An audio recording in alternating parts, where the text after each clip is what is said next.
Welcome everyone, Mike with Bowers Barbecue. In today's video, we're going to discuss the good, the bad, and the ugly of the new Recteq Bullseye, and I'll give you my opinion on whether or not this is a grill you should buy. Let's start the fire.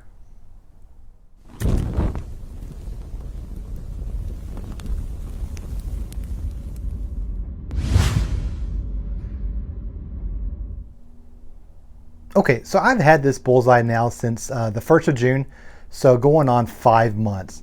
Now I've cooked everything for you guys from brisket all the way to Oreos, and so far I've really enjoyed the food on it. So let's go ahead and talk about the good stuff first. Okay, let's start with the good. My favorite thing about this, it is the same size of a Weber kettle. You have all the space that you need, 22 inches. You can easily get a brisket on here and a couple of pork butts. Another positive is this hopper, 15 pounds. Pellets it'll hold. Plenty for an overnight cook, whether you're doing a brisket, pork butt, you name it, you really don't have to worry about refilling the pellet hopper. Alright, let's talk about build quality. At the time of this video, the Recteq Bullseye sells for $399. As far as quality goes, it's pretty good. Stainless steel here. I would compare it to the Weber kettle as far as thickness goes. Holds up pretty well. Now, is this well built as their Bull or Trailblazer? Absolutely not. But again, those grills are much more expensive. Okay, as far as food goes, I've really enjoyed everything I've cooked on it. As I've mentioned before in other videos, pellet grills do not give off a strong smoke flavor like you would get on a stick burner like my Shirley or a charcoal grill like a Weber kettle. This doesn't happen. But I've cooked chicken on it. Chicken is perfect for a pellet grill. It's really impossible to over smoke it when you're using a pellet grill for chicken, which is a positive. Steaks, incredible flavor on steaks. I absolutely love this thing for steaks. I have a video here that I cooked a ribeye on. Unbelievable, and so far my most watched video yet on YouTube. One of the best steaks I've ever had. Now, briskets and ribs and anything that requires a long smoke, you don't really get a big smoke flavor, but it is better than any other pellet grill that I've used, including the Recteq 680, which was replaced by the Bull. Something about the smaller footprint, I guess, imparts more of a smoke flavor. Not bad at all. So like I said in the beginning, we're going to do the good, the bad, and the ugly. So let's go to the bad. And fortunately, when I first got the Bullseye, it came broke.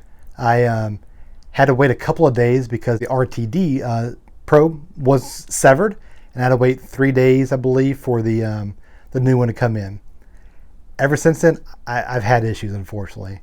While the grill would work, it would take a long time to get to temperature. You know, if I wanted to cook something around 350 to 400 degrees, it would take me literally 30 minutes to get that temperature, and I would never be able to get the grill above 650. Now, I started working with Recteq, and they tried their best to get that situated for me, so they went ahead and sent me a new controller. So I had my grill for less than 2 months, and I've already replaced an RTD probe and now a controller. Replacing the controller did help a little bit. It got temperatures above 650. In fact, a couple of times I was able to hit the riot mode at 749. It did not, unfortunately, fix the issue I had with temperatures. Take a long time. Still easily 30 minutes to get to 350. You know, I bought this grill to use during the weeknight. You know, Recteq calls it the weeknight workhorse. And if it's taking 30 minutes to get to 350, I might as well use one of my charcoal grills. You know, that was kind of the whole point of that. But, you know, I worked with Recteq because it did work. I could cook on it, and you've seen all my videos. I've had this issue. I was able to cook on it. It just took me a long time to get there. All right, another thing on here that I don't like are these vent holes. They did put more vent holes on this one compared to the old version, but they get clogged up very easily. Almost after every cook, I have to use this little scraper to get in here and clean these out, or they'll just get caked in with ash and debris if I don't do it. I wish these are a little bit wider, so that would just fall through and I wouldn't have to clean that part so much. Okay, so another bad thing here is it's really hard to get information on the Recteq Bullseye. There are a couple other YouTubers out there who have one, who've done a couple of reviews.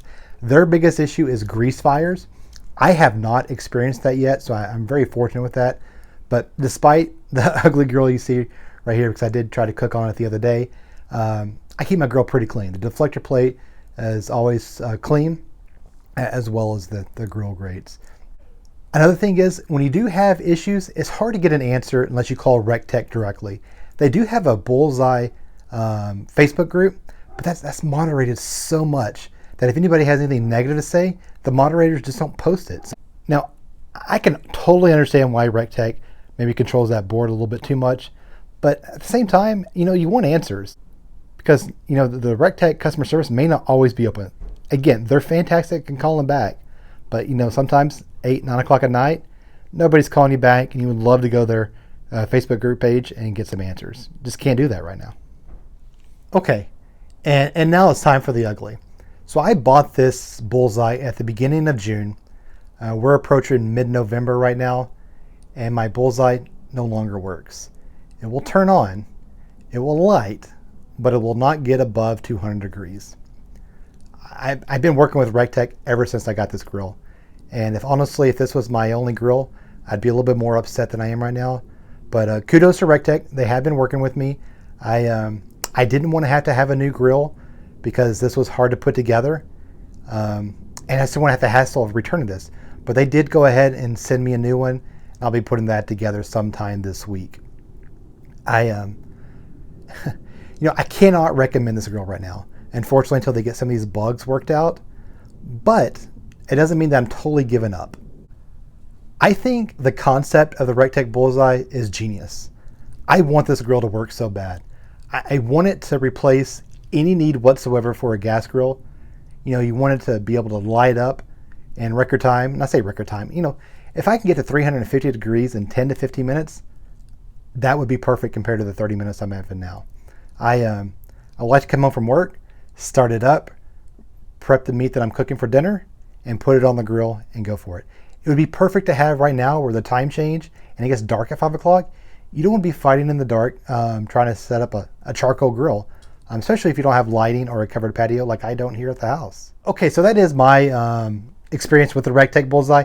I know there are other people out there who've had no issues whatsoever. If you're one of them and watching, be sure to leave comments below telling us your experience. In the meantime, I'm going to put this new grill together. I'm going to give it a shot, and hopefully it's everything that I want the Recteq Bullseye to be.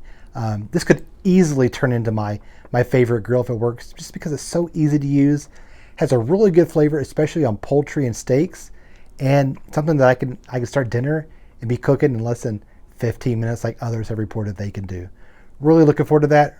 Really hoping I can make a follow-up video to this saying how much I love the Bullseye and how I recommend it. At this time I don't, but one day I think I will. So in the meantime, be sure to give this video a big thumbs up. If you haven't already, go ahead and subscribe to the channel, and you'll have a great day.